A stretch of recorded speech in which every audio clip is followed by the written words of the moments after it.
नमस्कार, India voice पर स्वागत है आपका। मैं हूं आपके साथ प्रियंका मिश्रा। बुलेटिन की करेंगे शुरुआत। हाथरस हादसे से जुड़ी बड़ी खबर निकलकर सामने आ रही है। घटना की जांच के लिए 3 सदस्यीय न्यायिक आयोग का गठन। 2 महीने के अंदर सभी बिंदुओं पर होगी जांच। पुलिस ने किया 20 लोगों को हिरासत में। पुलिस ने 20 लोगों को लिया हिरासत में। 100 से ज्यादा लोगों की खंगाली जारी है। सीडीआर।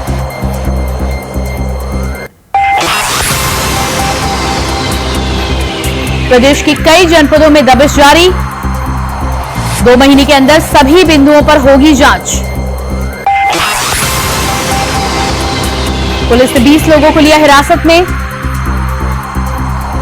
लापरवाही का आलम, 123 जिंदगियां खत्म, 100 से ज्यादा लोगों की खंगाली जारी है। सीडीआर। 2 महीने में रिपोर्ट सामने आने की बात। प्रदेश के कई जनपदों में दबिश जारी।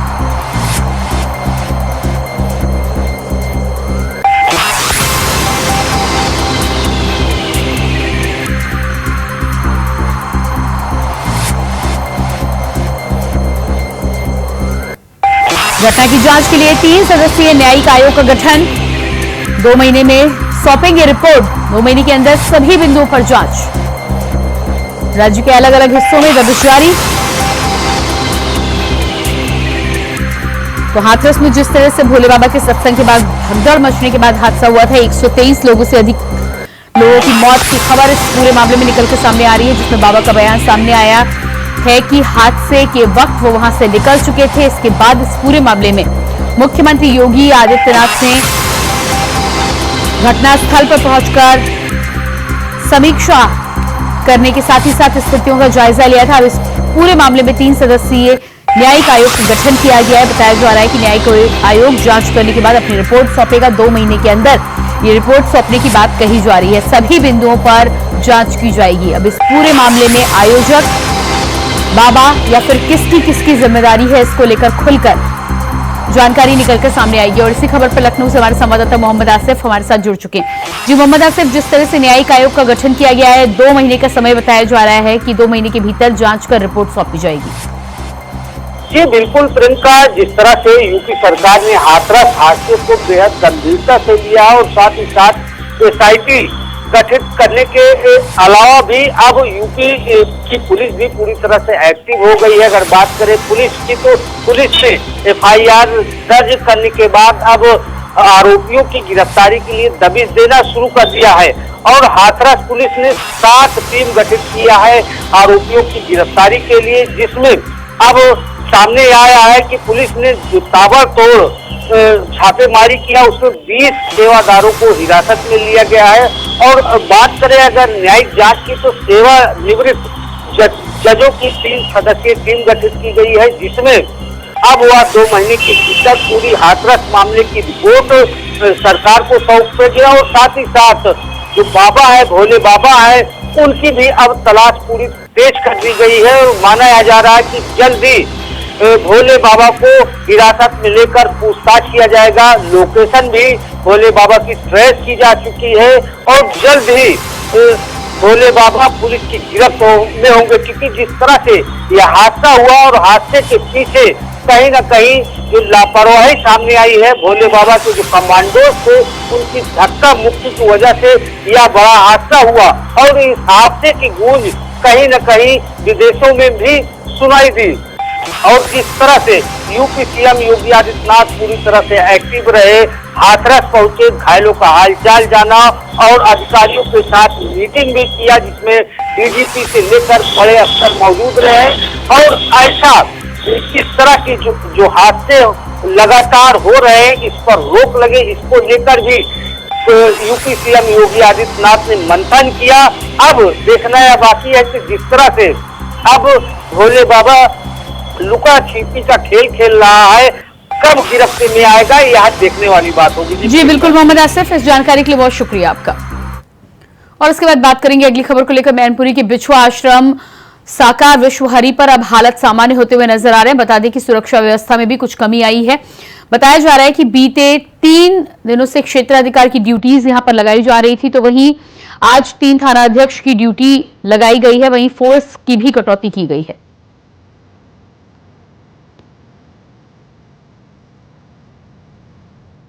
ज्यादा व्यवस्था आप स्वयं देखते हैं? हाँ, हम पंडाल के हमारे सामने इतना बड़ा आयोजन करते हैं आप लोग, हाँ और जी। पुलिस को कहीं भी इन्वॉल्व नहीं करते, ऐसा क्यों? सर पुलिस भी थी सर, मैं झूठ क्यों कहूं? परमिशन ली जाती है। परमिशन भी थी, तो जो सारे काम होते हैं हम 2015-16 से जुड़े हुए हैं। यहाँ भी हम आए जब ये बन रहा था, लेकिन ऐसी बात कोई नहीं है। और आज तक 2015 से 16 से ऐसी घटना कहीं नहीं हुई। जयपुर हुई है, देखो जयपुर होता था, राजस्थान में होता था, ऐसी आज तक कभी नहीं हुई। वो अच्छे मतलब संस्कार के बारे में बताते हैं। वो यही कहते हैं कि जितने भी गंदे आपके विचार हैं, आपकी गंदी जो भावना है, उन्हें छोड़ो, सत्य की तरफ बढ़ो।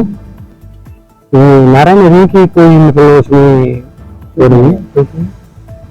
किस तरीके से? जो वो आए वहाँ श्रद्धालु, उनको तो यही संदेश दिया जाता है कि आप मानवता के तहत रहें, आए जाएं। बहन जी आप आगे, भाई जी आप आगे, जो आने वाले हैं उनको जाते समय धीरज का, धैर्य का धारण करना था। धीरे धीरे आप चढ़ना है, जाना है, धीरे धीरे जाओ, टाइम लग जाएगा थोड़ा। अच्छा, मैं हाथरस की घटना बहुत विभत्स और दुर्भाग्यपूर्ण है, इसको मैं बहुत बुरी तरीके से देख रहा हूँ। बाबा जी की वजह से ये सारी घटना हुई।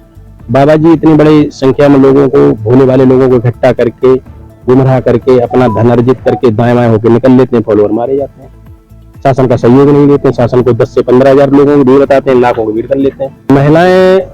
महिलाएं ही इनके फॉलोअर ज्यादा है, क्योंकि उन्होंने एक नारा चलाया था, साकार विश्वरी की जय जयकार हो। उसमें ना ये लोगों को बताते हैं, मैंने सुना नहीं, लोगों को बताते हैं कि आप दारू और मांस का सेवन छोड़ दें। तो जो उनके फॉलोअर हैं वो गरीब तबके के लोग हैं, जिनकी अच्छा मैसेज है। जो उनकी धन अर्जित, उनका रोज की इनकम 250 से 300 रुपए होती है, उसमें 100-150 की पी लेंगे तो घर में कलेश होगा। तो उन लोगों ने अपने जो घर वाले थे उनको समझा के दारू छुड़वाई। वो समझ रहे बाबा का चमत्कार, लेकिन वो चमत्कार दारू छोड़ने का था, ये बाबा का कोई चमत्कार नहीं था। बाबा के चमत्कार को मैं चैलेंज करता हूँ, चमत्कार है तो आज ये जो लोग मरे उन्हें जीवित कर दें।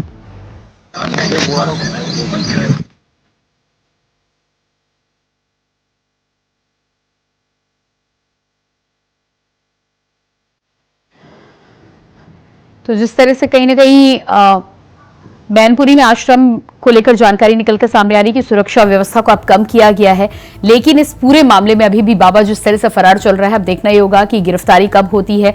एफआईआर दर्ज की गई थी, एफआईआर में बाबा का नाम नहीं था। हालांकि एसआईटी जांच की अब बात कर दी गई है। एसआईटी जांच में अब 3 सदस्यीय आयोग का गठन किया गया है। बताया जा रहा है कि तमाम बिंदुओं पर जांच करने के बाद 2 माह के अंदर रिपोर्ट निकलकर सामने आएगी और उसके बाद घटना के पीछे क्या मुख्य कारण रहा, क्या वजह रही और कहां किसकी खामी इस घटना का वजह बनी, इसको लेकर पुख्ता तौर पर जानकारी निकलकर सामने आएगी। और इसी खबर पर हमारे साथ मैनपुरी से संवाददाता मुकेश कुमार लाइव जुड़ चुके हैं। जी मुकेश, इस पूरे मामले में जिस तरह से एक तरफ तो एसआईटी टीम का गठन किया गया है, दूसरी तरफ अब जानकारी ये भी निकलकर सामने आ रही है कि सुरक्षा व्यवस्था धीरे धीरे कम की जा रही है मैनपुरी के आश्रम पर। जी, आपको बता दें कि सुरक्षा व्यवस्था जो क्षेत्राधिकारी टीम लगाए गए थे वो हटा दी गई, हालांकि मगर पीएससी का भी एक और ट्रक यहाँ भेजा गया है, फायर ब्रिगेड का टैंक भेजा गया है और पुलिसकर्मी के जो थाना अध्यक्ष है उनकी बढ़ोतरी अभी की गई है। जस्ट 1 घंटे पहले ही मूवमेंट पुलिस आ रही है, तो आज ब्लड प्रूफ जैकेट और हेलमेट भी लेकर यहाँ पुलिस पहुंची है। इससे जाहिर हो रहा है कि आगामी जो 3 बजे उनके सुप्रीम कोर्ट के अधिवक्ता उनके जो हैं भोले बाबा साकार विश्वरी के, वो यहाँ पहुंचेंगे और यहाँ प्रेस कॉन्फ्रेंसिंग करेंगे। इसको लेकर सुरक्षा की कहीं न कहीं जो अब पुख्ता इंतजाम बढ़ते जा रहे हैं। जैसे जैसे दिन बढ़ रहा है वैसे सुरक्षा के इंतजाम भी लगातार रेगुलर बढ़ते जा रहे हैं, जिसको लेकर पुलिस की सुरक्षा व्यवस्था की तस्वीरें हैं वो देखने को मिल रही है। लगातार मूवमेंट बढ़ रहा है। यहाँ जो उनके श्रद्धालु हैं वो भी आना शुरू हो गए, जैसे मथुरा हो, फरीदाबाद हो और गाजियाबाद हो, जैसे दूर दूर के श्रद्धालु आ रहे, उनसे हमने बात की और उन्होंने बताया कि हमारे साकार विश्वरूप भोले बाबा का कोई लेना देना नहीं, घटना नहीं है। जिस तरीके की भ्रांतियां फैलाई जा रही, त्रुटियां लोगों के द्वारा बयान दिए जा रहे हैं और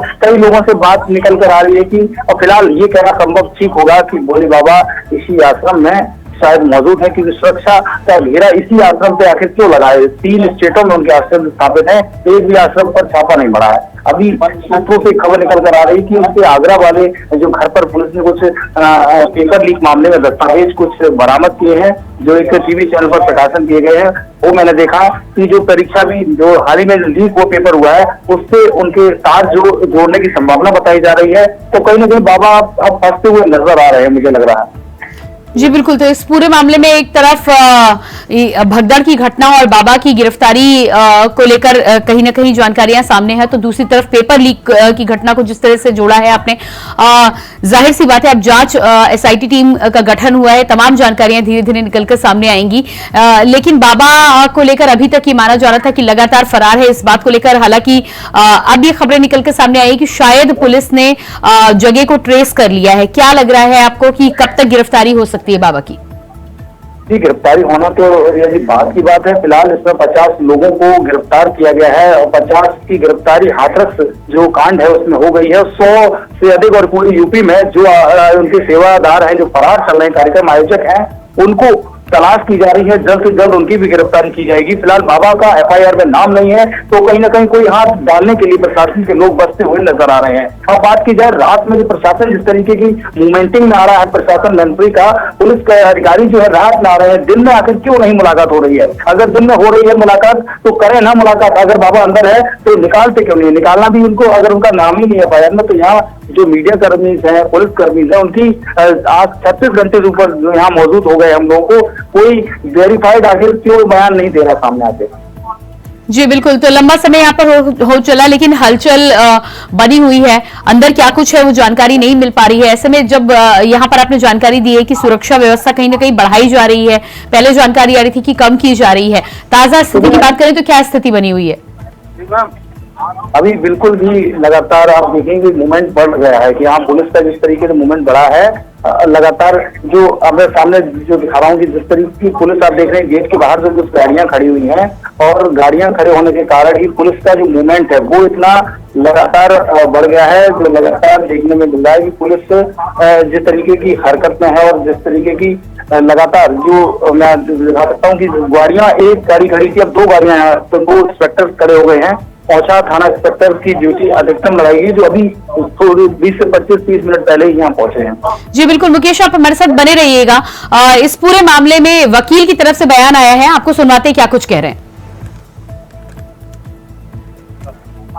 जो नारायण साकार हरि ने जो घटना कल घटी, दुखद थी। जिस तरह से कुछ एंटी सोशल एलिमेंट्स ने सोची समझी साजिश और षड्यंत्र के तहत जब नारायण साकार हरि मंच से प्रवचन के बाद चले गए, उसके बाद एक साजिश के तहत षड्यंत्र जो भगदड़ मचाई गई है, उसकी जांच हो रही है। अच्छी तरह जांच हो। हम उत्तर प्रदेश पुलिस की जांच, एसआईटी जांच, सरकार पर पूरा तरह से धन्यवाद करते हैं कि वो अच्छी तरह से जांच कर रहे हैं। ऑनरेबल हाई कोर्ट की निगरानी में, ऑनरेबल हाई कोर्ट के रिटायर्ड जस्टिस की निगरानी में जो जांच हो, उसमें भी हमें बहुत भरोसा है।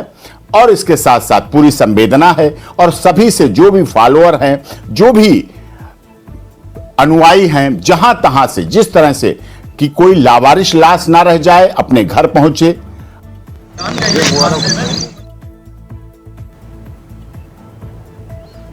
तो जिस तरह से बयान निकलकर सामने आया है, भोले बाबा के वकील की तरफ से बयान सामने आया है, एसआईटी जांच पर भरोसा जताने की बात कहते हुए नजर आ रहे हैं, और इसके साथ इस पूरी घटना को एक साजिश करार दे रहे हैं। हमारे साथ मुकेश लगातार बने हुए हैं। जी मुकेश, जिस तरह से भोले बाबा के वकील का ये बयान निकलकर सामने आया है, साफ तौर पर घटना को दुखदाई बताया है, जांच पर भरोसा जताने की बात कर रहे हैं, और साजिश की बात यहां पर कहते हुए नजर आ रहे हैं।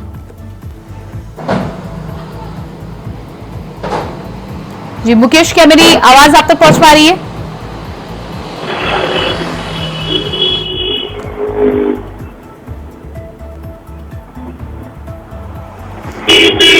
मुकेश, मेरी आवाज आपको मिल पा रही है?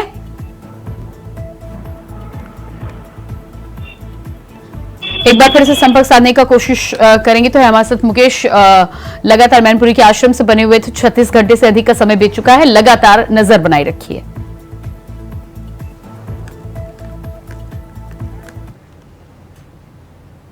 और उसके बाद अगली खबर लखनऊ से निकलकर सामने आ रही है। 10 सीटों पर उपचुनाव को लेकर बीजेपी की तैयारी तेज।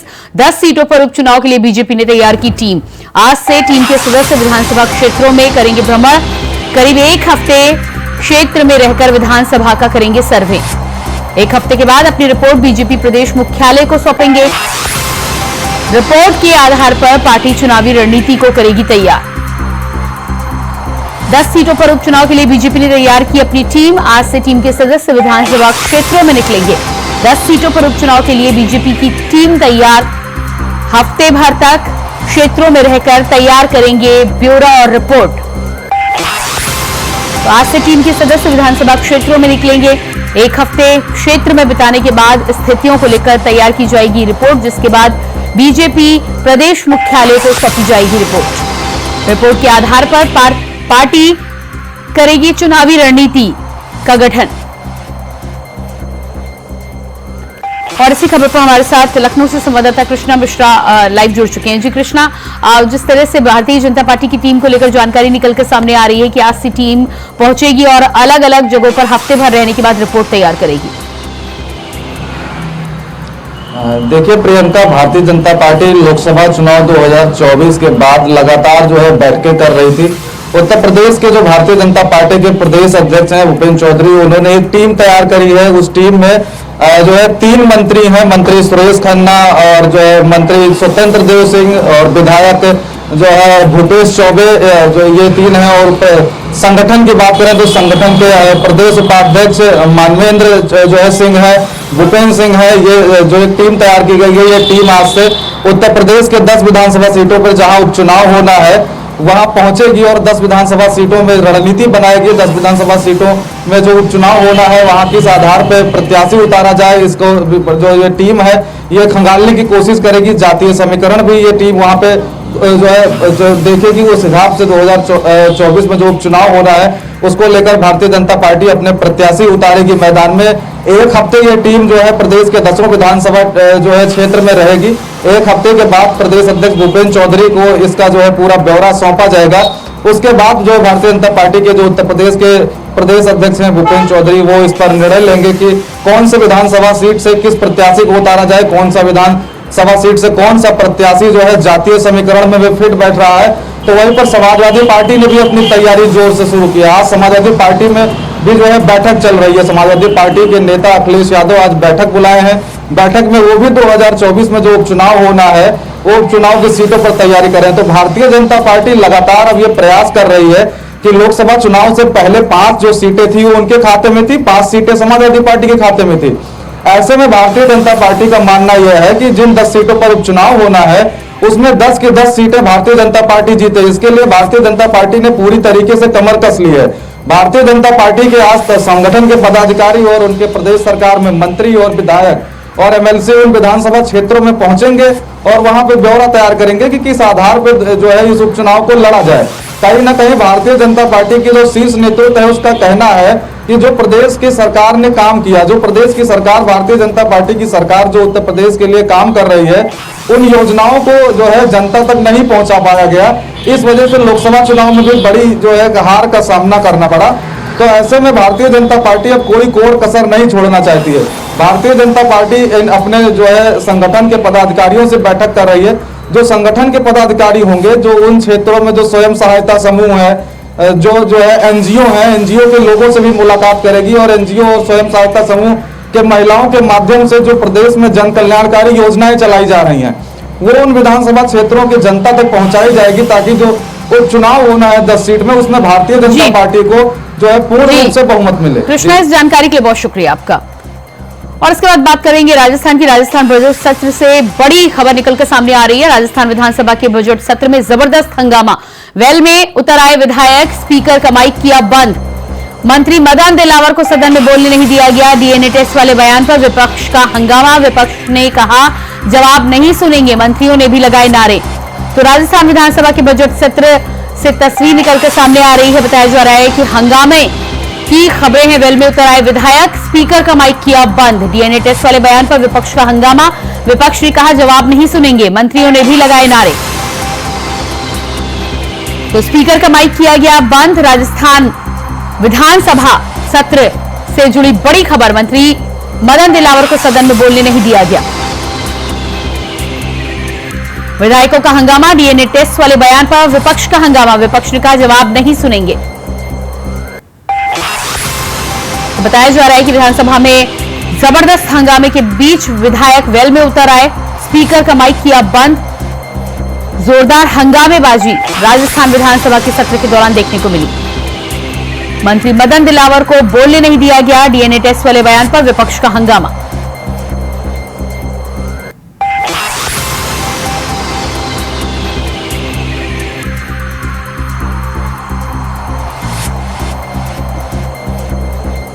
तो इस वक्त की अहम जानकारी राजस्थान विधानसभा के सत्र से जुड़ी निकलकर सामने आ रही, और इसी खबर पर जयपुर से हमारे साथ संवाददाता कुलदीप सैनी लाइव जुड़ चुके हैं। जो कुलदीप, जिस तरह की हंगामे की खबरें निकलकर विधानसभा सत्र से सामने आ रही है, बताया जा रहा है कि हंगामे के बीच तमाम विधायक वेल में उतर आए, स्पीकर का माइक भी बंद किया गया है। क्या कुछ पूरा मामला है और किस बयान को लेकर यह हंगामा वहां पर देखने को मिला? देखिए, राजस्थान विधानसभा का ये दूसरा सत्र है और बजट सत्र होने के चलते हंगामे की आशंकाएं लगातार शुरू से की जा रही थी। कल हमने देखा जब यहाँ पर विधायक जो चुनाव हुए तो उसके बाद निर्वाचित जो विधायक उनको शपथ दिलाई गई, उसके बाद जैसे ही नीट परीक्षाओं के साथ साथ यहाँ पर राज्यपाल के अभिभाषण को लेकर चर्चा छिड़ी और उसके बाद विधानसभा स्थगित कर दी गई और आज 11 बजे से विधानसभा शुरू हुई है और कई प्रतिदिन मांगों को लेकर अब चर्चाएं चल रही है। फिलहाल अभी प्रश्नकाल चल रहा है। प्रश्नकाल में कई सवाल ऐसे हैं जिन प्रतिवेदनों पर अब चर्चा हो रही है। सबसे जो अहम मुद्दा राजस्थान में है वो नीट परीक्षाओं को लेकर अभी चर्चा में चल रही है। इसे लेकर जब मदन दिलावर शिक्षा मंत्री से सदन में सवाल किए गए और उनको जवाब देना हुआ तो विपक्ष के नेता वेल में उतर आए और एक तरफा विरोध करने लगे और जहां स्पीकर की ओर से कहा गया कि मंत्री को इसका जवाब देने से, तो मंत्री के जवाब से पहले ही वहां पर एक साथ विपक्ष एकजुट हुआ और तमाम विधायकों ने मंत्री के खिलाफ नारेबाजी शुरू की और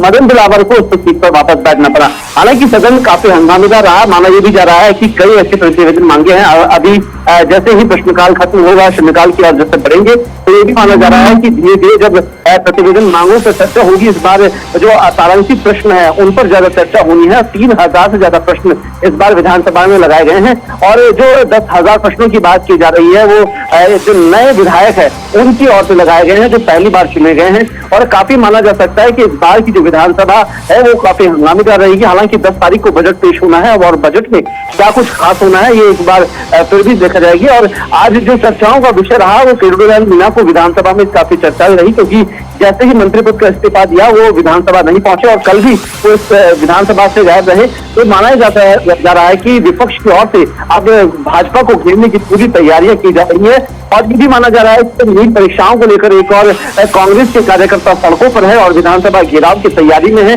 और इस बीच सदन में इस तरह के मुद्दे कहीं न कहीं प्रश्नकाल के दौरान उठाए जा रहे हैं। तो कहीं न कहीं ये माना जा सकता है कि राजस्थान विधानसभा के इस दौर में ये भी है कि बजट से पहले विपक्ष की तैयारी है कि वजनाल सरकार से उन तमाम जो रिव्यू मीटिंग्स ली गई है, नए जिले जो बनाए गए हैं 12 जिलों को वापस करने की मांग यहाँ पर की जा रही थी, उनको वापस से किया जाए, क्योंकि कई विधायक और मंत्रियों का ये मानना है कि जिन पर पूर्व गहलोत सरकार ने जो जिले बनाए हैं वो काफी सही है और सही मायने में भौगोलिक दृष्टिकोण के आधार पर भी उन्हें चयनित किया जाएगा। हालांकि अभी ये माना जा रहा है कि जैसे मानसून जैसे शुरू हुआ है राजस्थान में और उसके बाद विधायकों की वहां पर पहुंचना शुरू हुआ है, उस सत्र के हिसाब से देखा जाए तो राजस्थान का अभी ये सत्र जो होने वाला है काफी हंगामेदार है। लेकिन कुलदीप, इस जानकारी के लिए बहुत शुक्रिया आपका। और इसी के साथ फिलहाल इस बुलेटिन में इतने खबरों के लिए बने रहिए इंडिया वॉइस के साथ। नमस्कार।